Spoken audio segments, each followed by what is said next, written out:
ఒకటి operation Sindoor. April 22న Jammu Kashmir పెహల్గాంలో టూరిస్టులపై టెర్రరిస్టులు attack చేశారు. ఈ అటాక్లో 26 మంది అమాయకులు చనిపోయారు. దీనికి ఖచ్చితంగా పాకిస్తాన్ టెర్రరిస్టులకు బుద్ధి చెప్పాలని భారత ప్రభుత్వం నిర్ణయించుకుంది. భారత సైన్యం మరియు వైమానిక దళం కలిసి ఆపరేషన్ సింధూర్ను స్టార్ట్ చేశారు. మే 7 నుండి 10 వరకు జరిగిన ఆపరేషన్లో భారత్, పాకిస్తాన్ ఆక్రమిత కాశ్మీర్లో ఉన్న టెర్రరిస్ట్ క్యాంప్స్పై సర్జికల్ స్ట్రైక్స్ మరియు ఎయిర్ స్ట్రైక్స్ జరిపాయి. ఈ దాడిలో Pakistan terrorist camps ధ్వంసమయ్యాయి.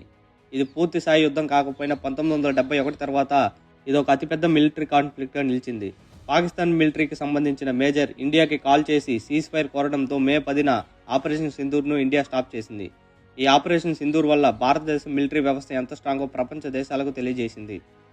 2. ISRO space ట్యాకింగ్ ప్రయోగం. 2025లో భారత అంతరిక్ష పరిశోధన సంస్థ ఇస్రో మరొక అద్భుత విజయాన్ని సాధించింది.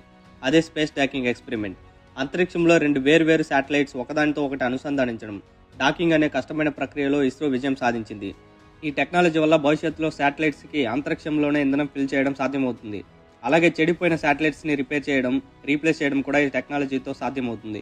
భవిష్యత్తులో భారత్ సొంతంగా నిర్మించబోయే భారతీయ అంతరిక్ష కేంద్ర నిర్మాణానికి కూడా ఈ టెక్నాలజీ బాగా ఉపయోగపడుతుంది. ఈ విజయం వల్ల అమెరికా, చైనా, రష్యా వంటి దేశాలలాగా మన భారతదేశం కూడా అడ్వాన్స్ స్పేస్ టెక్నాలజీ దేశంగా మారింది.